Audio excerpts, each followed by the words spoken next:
సంగారెడ్డి జిల్లా రామచంద్రపురం మండలం ఈఎస్ఐ హాస్పిటల్లో కార్మికులు ధర్నాకు దిగారు. హెచ్ఎంఎస్ బిహెచ్ఎల్ సొసైటీ కార్మికుల ఆధ్వర్యంలో ఈఎస్ఐ ఆసుపత్రి సౌకర్యాల సాధనకై కార్మికులు నిరసన చేపట్టారు. అసంఘటిత బీడీ కార్మికులు, మున్సిపాలిటీ, అంగన్వాడీ, అవుట్సోర్సింగ్ ఉద్యోగులకు ఈఎస్ఐ సదుపాయం కల్పించాలంటూ డిమాండ్ చేశారు. పట్టణచెరు నియోజకవర్గంలోని ఈఎస్ఐ డిస్పెన్సరీలో కార్మికులను ప్రభుత్వం పట్టించుకునే పరిస్థితి లేదని ఆవేదన వ్యక్తం చేశారు.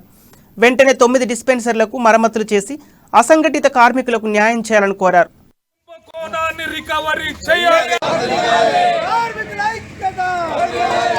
మేము హెచ్ఎంఎస్ ఆధ్వర్యంలో, బిహెచ్ఎల్ సొసైటీ కార్మికుల ఆధ్వర్యంలో, అట్లా యూనియన్ హెచ్ఎంఎస్ ఆధ్వర్యంలో ఇక్కడ ధర్నా నిర్వహిస్తున్నాము. ఈ ధర్నాకు కారణం ఏంటంటే భారతదేశంలో ఈఎస్ఐ కార్మికుల కాంట్రిబ్యూషన్, యజమానుల కాంట్రిబ్యూషన్ దాదాపు 13,000 కోట్ల రూపాయలు మిగులున్నాయి. భారతదేశంలో 18,000 కోట్ల రూపాయలు సెంట్రల్ గవర్నమెంట్ స్పెషల్ ఫండ్ అని తీసుకున్నది. ఆ స్పెషల్ ఫండ్, స్పెషల్ డిపాజిట్లు అట్లే వాళ్ళ దగ్గర పెట్టుకున్నారు.